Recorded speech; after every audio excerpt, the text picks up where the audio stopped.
This month, Sheriff Reese would like to take an opportunity to thank members of the organization who helped with the commissioner tours at both the detention center and the Inverness Jail.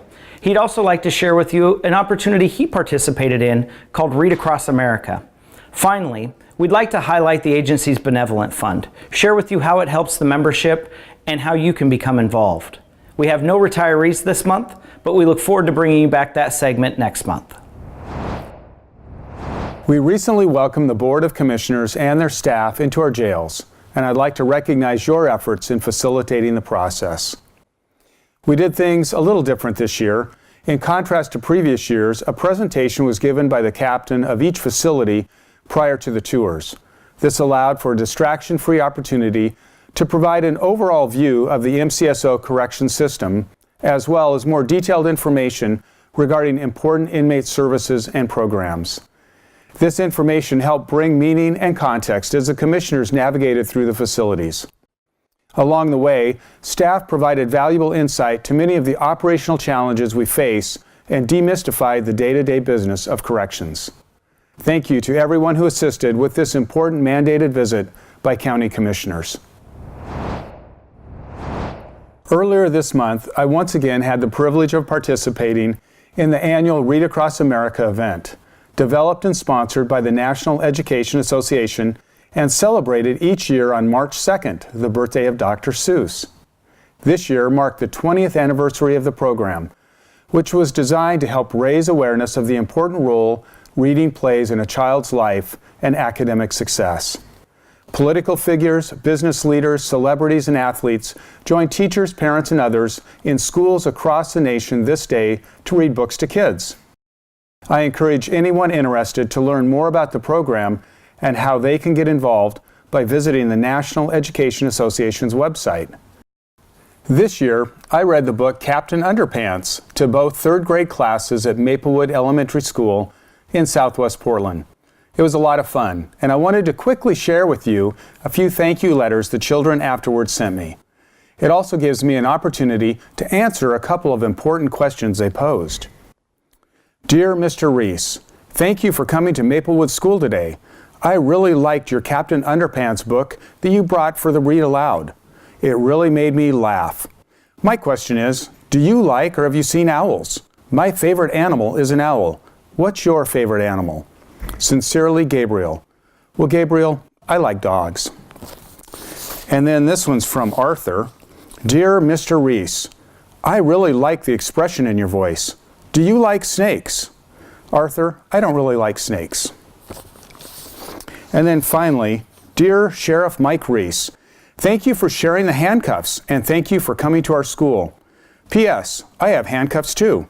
Sincerely, Asher. Well, Asher, you're halfway there to being a police officer.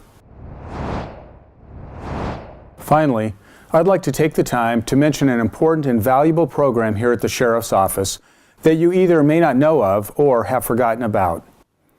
The MCSO Employee Benevolent Fund, inspired by our late chaplain Ed Stell, was first established in 1994 and for 22 years now has served to provide financial support to any employee in need during an emergency or time of personal loss. The Benevolent Fund is supported entirely through member contributions, and the Fund's Board of Directors has begun a campaign to increase participation. Approximately 12% of staff currently donate to this worthwhile fund, and I'm pleased to highlight it. The MCSO Benevolent Fund was created to assist staff, and this includes law enforcement, corrections, our nursing staff, our support staff, our volunteers. Everybody runs into a little tough time once in a while in their life and needs assistance, and that's what this fund was set up to do, was to help somebody that had run into a little bit of a problem.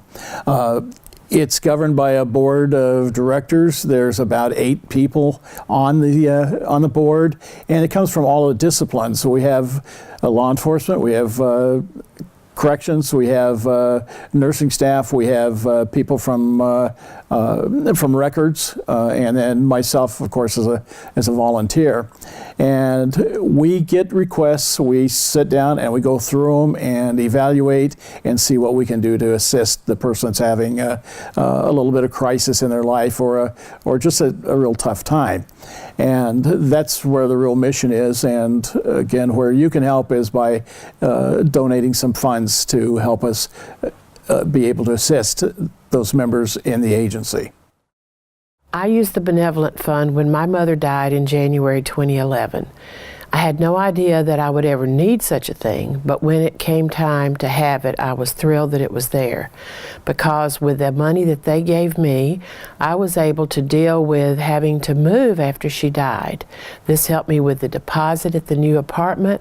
I got the one I wanted. I still live there today. And after this happened, I decided it was way past time for me to start contributing to the Benevolent Fund myself. So now I give, somewhat in honor of my mother, $1 for me, $1 for each of my 2 sons every pay period. And I'm thankful to have the opportunity to help somebody else in the agency who's going to need it someday. Donations for the Benevolent Fund can be done through payroll deduction. You will find pamphlets around the institutions, and we are going to have them on the Sheriff's website and the MCSO website. And fill out that form, send it into payroll, and they will automatically start taking out a deduction. $1, $2 a month is all we're really asking for. All that helps us with making the mission of assisting our staff in times of need. Keep in mind, it is tax deductible, and the other piece that's real important to most people is that this is anonymous. Anything that comes to us, we keep within the board of directors, and we make sure that we don't talk about it, and only the person that receives the assistance knows what's happened. If you have any questions or would like more information about the Benevolent Fund, I encourage you to reach out to retired Major Turney or any other directors of the board. Stay safe out there.